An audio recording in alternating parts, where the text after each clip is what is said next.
Hi, I'm Kenny Joya. Welcome to another one of my tutorials. In this video, I'm going to show you rendering or bouncing to a stereo file in REAPER.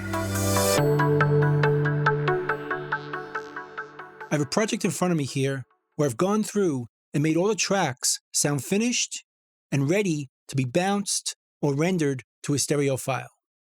And as we can see, it's a pretty large project.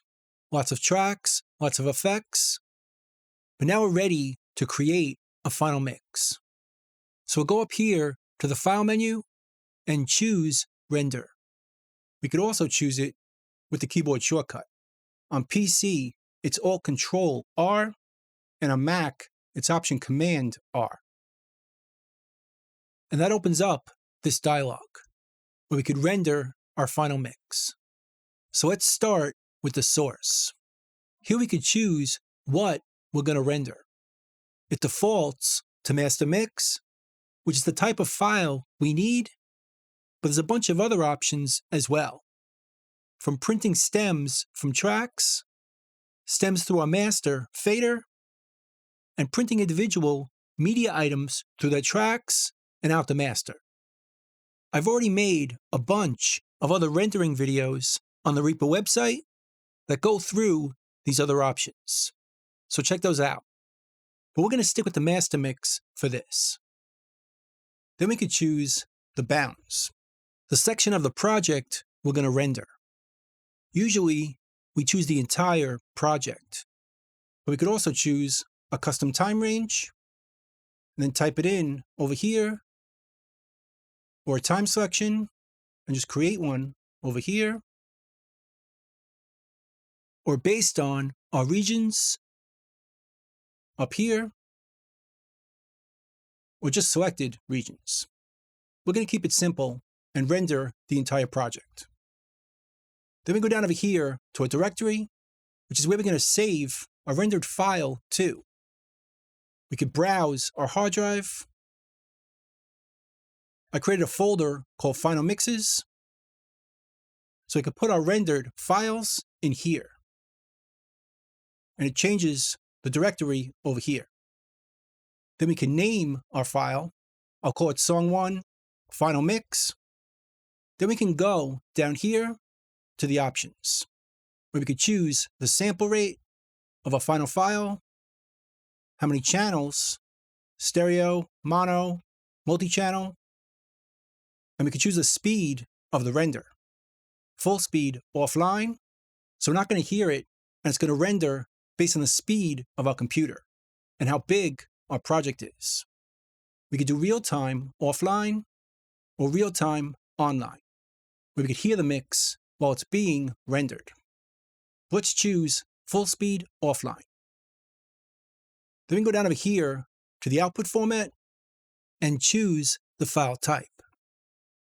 WAV files, AAF, MP3. If it's a video, we could choose MP4 or these others, but we're going to choose a WAV file. We could change the bit depth, 24-bit, 16-bit. Then we can go down over here and choose this option, which is going to silently increment the file names to avoid overwriting. In other words, if we bounce many times, it's going to save all of them and change the names automatically. We could save a copy of the project based on the render and also add the rendered file back to our project on new tracks. So when we're ready to render it, we just hit this button and it's going to render one file. But before we do that, there's a great feature in REAPER that really sets it apart from other DAWs, and that's the render queue. So let's say we don't have time to render it now. We could just add it to the render queue, and we could render it later. Or maybe we want to readjust our tracks to try a different mix, and when we're done with it, open it back up and add that to the render. Maybe rename it, or use the feature right here, and then render that one. And change the project a bit more, and just add that one to the render queue. And then if we're ready To bounce them all down, just open up the render queue, and we can see all the renders that we saved ready to go. We could choose them individually or just render them all. We could remove them. Let's remove the second one right here and just render the other two right here. Then it starts to render it as fast as our computer can. And then when it's done with the first one, it's going to render the second one. So it's a great time saver as we could render all our mixes at a later point, during a coffee break or between sessions.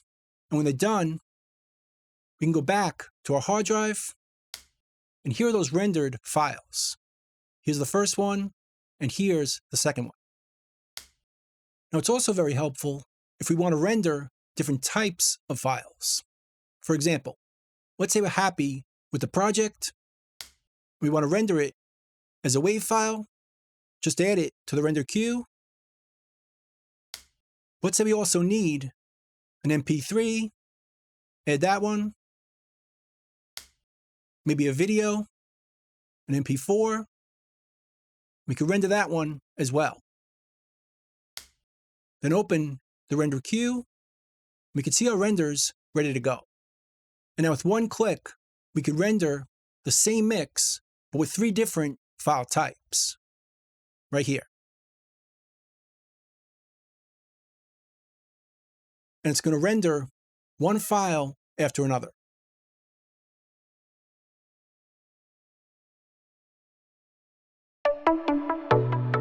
So that's pretty much it.